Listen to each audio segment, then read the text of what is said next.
Ugh, Bob Iger. Good old Bobby. Good old Bobby Iger, right?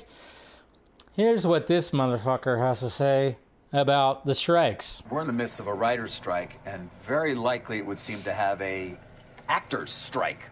How is that going to impact things, and what are your expectations there? Well, I think it's very disturbing to me.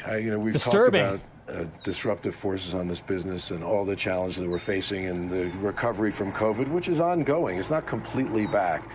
This is the worst time in the world to add to that disruption.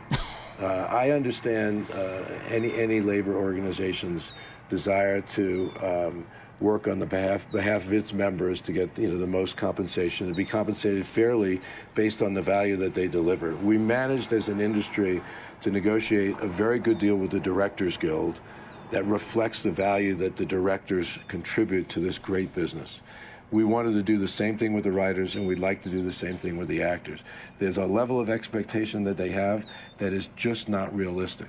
And they are adding to a set of challenges that this business is already facing that is, quite frankly, very disruptive. So they're not being realistic? They're not being realistic. You're not looking good, especially since he extended his contract and he's making like another, now he like bumped up, like I think he was making what, 24 million a year. Now he's making like 27.8% or something like that. It's like, what the hell? And then speaking of that, look at what these mofos freaking make. Look at this. Look at how much they have been making, like how much they've made in 5 years. David Zaslav, good old Zazzy Pants, he's right up on top. The guy's almost made $500 million in 5 years. Ari Emanuel, I'm not sure exactly who he is, but 346. Reed Hastings, 209. Bob Iger, 195.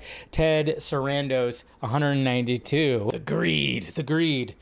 And it's just like, I mean, I get it. I mean, yes, we live in a capitalistic society, which I'm okay with. But at the same time, it's like, all right, when you have people that are getting screwed out of things, and you hear like the stories, you hear about all this kind of stuff. I'm just saying, you got to cut these budgets down. You got to cut these payouts that these CEOs get. You got to cut some of these salaries that some of these actors get.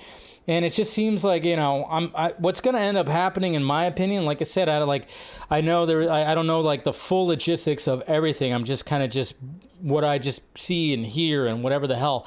But I'm just saying, it's like, it's just gotten so crazy. It's gotten so crazy. I mean, and yeah, the economy doesn't help too. Like the economy, obviously inflation and everything. And obviously, the economy's been shit ever since the pandemic, pretty much. It's been really big shit. And then, regardless of what side of the aisle you're on, the people that are currently running this damn country right now just suck. And hopefully maybe it'll get better. Who knows? But I mean, that adds to it as well. But it just seems like, Jesus Christ, like, how much money do you need? How much do you need? It just seems. And I'm just kind of going like, man, I don't know.